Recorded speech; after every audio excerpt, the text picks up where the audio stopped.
Yo, what's up sa inyo mga kwento? So, kumusta? So, meron tayong, magbibigay tayo ng idea para sa mga nag-a-apply punta rito. Kasi may nag-message sa akin na paano daw pagka N4 passer na tapos mag-aaral ng Nihongo. Siguro selected na si Kuya. Ang tinatanong niya, paano pag ngayong tapos na mag-aaral ng Nihongo, ay pwede bang suggest sa agency o sa mga magiging sensei ninyo na huwag na kayong mag-aaral ng Nihongo kasi tapos naman na kayo sa ibang agency. So, ang may sasagot ko po dyan ay hindi ho ata pwede yung ganon. Kasi, yung kasama ko, nagtapos na hong mag-aral ni Hongo yon sa ibang agency. Tapos na siyang nakapag-aral. Tapos nung naselect siya dito sa aming company, hindi siyempre kailangan pa rin mag-aral. So hindi nila inallowed niya, gano'n nga po mga kwento, no? Na porket tapos ka na mag-aral sa ibang agency ng Nihongo, ay exempted ka na sa pag-aaral ng Nihongo sa agency na kung saan ka na-select. So, ang masasabi ko lang dyan mga kwento, ganito yun. Yung dalawang kasamahan ko, yung una kong naging kasamahan ay nag-aaral na siyang mag-aral ni Hongo sa ibang agency. Tapos na-select siya sa company namin. Ang ginawa lang sa kanya, nagsabi nga siya na gano'n na nga po mga kwento na tapos na po siyang mag-aral. Ngayon, ang ginawa ng agency sa kanya ay parang nag-start na lang po siya kung saan sa medyo kalagitnaan na ng lesson. Halimbawa, kung hanggang lesson 30 kayo, mga lesson 15, 16, ganyan, doon na po siya nag-start na mag-aral ng Nihongo. So, baka kung ganoon po ang gagawin nyo, magsasabi po sa agency na kung maaari, ay doon na po kayo mag-start sa medyo mataas na lesson. Halimbawa, lesson 10, ganyan mga kakwento. So, siguro i-allowed naman po ng agency na doon nga lang po kayo mag-start. Kasi nga, kung mag-start ka mula sa lesson 1 hanggang lesson 30, talagang, medyo mabigat po talaga yan. Kasi ganito po yung mga kakwento once na nag-ahal po kayo ng Nihongo dyan sa mga agency sa Pilipinas, at kung yung agency po ang nagpaaral sa inyo, automatic po yung mga kakwento. Sila po kayo po yung mag-shoulder na magiging tuition o magiging fee ng school na pag-aaral ng Nihongo, Japanese language. Automatic po yan. Shoulder niyo po yan. Kaya kung ako po sa inyo, bago po kayo mag-apply, halimbawa ganito po yun kasi may mga agency po talaga na nag-required na kailangan nyo muna mag-aaral ng Japanese language bago kayo totally makapag-apply. Sabi ko na ito sa previous vlog ko, pero inuulit ko pa rin para po yung mga nag-a-apply na baguhan, na idea po sila. Kung yung pong kategory ng skill na i-apply nyo dito sa Japan, ay kung maaari, maghanap po muna kayo ng mga agency. Halimbawa, may mga agency na talagang sadyang select muna. Yung bang hire muna kayo ng mga Japanese employer bago kayo totally mag-aral. Kasi kung i-shoulder nyo yung pag-aaral ni Nihongo, Japanese language sa Maynila, ay talagang mabigat po yung malaking gastusin po yan. Maliban sa araw-araw nyo ng pagkain nyo sa Maynila, tirahan, lahat. Tapos meron pa kayong tuition na babayaran.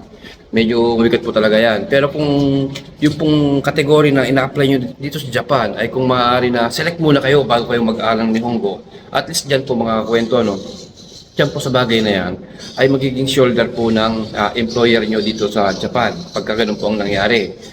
Kaya kung ako sa inyo, huwag ho kayo basta-basta mag-apply ng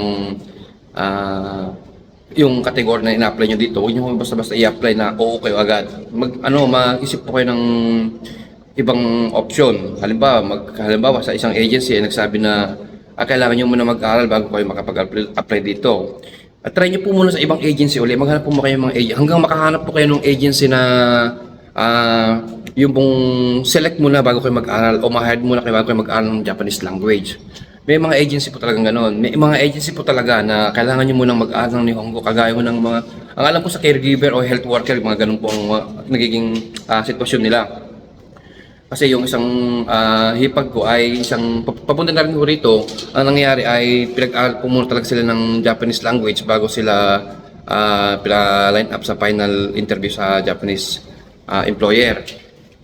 Pero, kung yung gaya ng sinabi ko, kung kayo may option, mas maganda magkaroon po kayo ng option. Huwag lang po iisang agency ang pagtanungan ninyo. Mas maganda yung magtanong kayo ng magtanong hanggang yung category na skill na ina-apply nyo dito sa Japan ay magkaroon kayo ng option na select muna bago kayo aral ng Japanese language. Kasi kung pipiliin niyo po yung mag-aaral muna kayo ng Japanese language bago kayo maselect.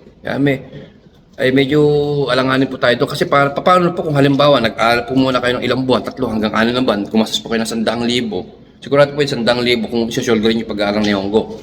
Paano po kung pag halimbawa nag-aaral na muna kayo ng Japanese language, nakatapos na po kayo. And then dumating yung time na yung sa Japanese employer ay hindi po tayo pinalad na maselect. Paano na po yung pag-aaral sa Japanese language? Saan na po natin ulit gagamitin yon? Ngayon, siyempre, ang sabi ng agency dyan, mag-aantay po muli kayo ng another Japanese final interview sa kategory na ina-apply nyo rito. Hindi kagaya ng na-select ka na muna bago totally nag-aaral ng Japanese language. So, mas maganda para sa akin mga kakwento, mas maganda yung ma-select muna talaga ako ng employer ko bago ako totally mag-aaral ng Japanese language sa Nihongo dito sa Japan, no? Kaya kung ako sa inyo, kasi hindi ho biro yung pag-aaral ng Japanese language lahat iso-shoulder yung tuition. Ako po talaga, mababa po yung 100,000 yan lang. Kasi dyan ho sa Maynila kadalasan ginaganap yung mga Japanese language o yung Nihongo kung tawagin. So kung iso-shoulder nyo po lahat yan, lahat-lahat, ay naku po, medyo mabigat po yan. Kaya lagi kong ina-advise sa mga kagaya ito, mga nag-apply dito sa Japan, magkaroon po tayo ng option, wag po tayo basta-basta yung mag-apply na i-accept agad yun na mag-aaral muna kayo, tapos and then bandang huli, mahirap. Kagaya ni Kuya, yan, nag-message na end purposer siya, ini-request, nagtatanong siya kung pwedeng hindi na siya maki-join sa pag-aaral ng Japanese language para makaiwas nga daw sa talagang malaki po yung gastos, malaking gastusin po yan kung sakasakali na sinushoulder nyo yung pag-aaral. Marami pong ganyan mga kwento, marami pong nag-aaral mo ng Japanese language ang Nihongo bago sila totally nag-line up sa final interview, at marami ding hindi select o pinalad na mapili ng mga Hapon. Ang tanong doon, paano yung natapos nilang pag-aaral sa Japanese language, so saan nga nila gagamitin yon, lalo pagka ilang beses na silang hindi siselect, di ba? Kasi talaga mga kakwento, hindi porket natapos na kayo sa pag-aaral ng Japanese language ay 100% na po kayo masiselect ng mga Japanese employer. Nasa experience nyo pa rin po yan. Doon po sila talaga minsan nagbabase ng madalas ang mga Japanese employer sa experience.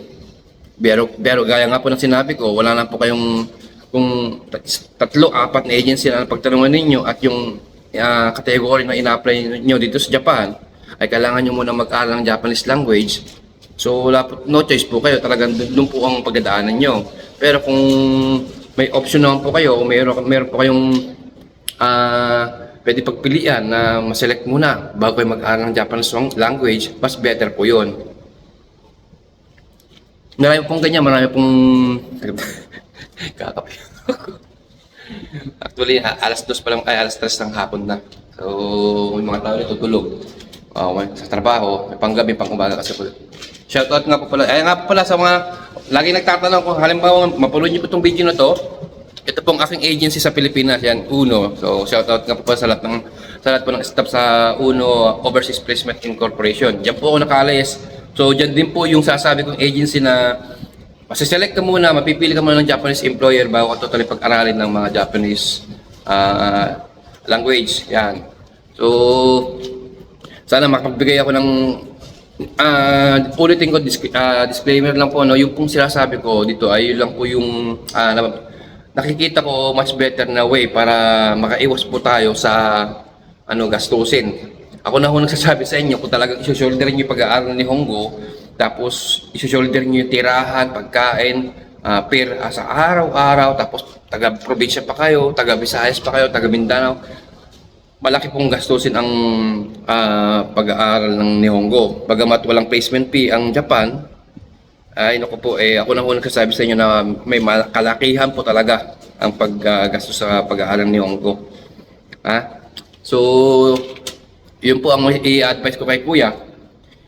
Sabihin mo na lang sa agency mo kung saan agency ka man at ikaw ay tapos na ng pag-aaral, at nang sa ganon kahit papano ikaw ay i-line na lang sa mga ibang lesson, no? Alam ba, mag-start ka na lang sa lesson 10, no?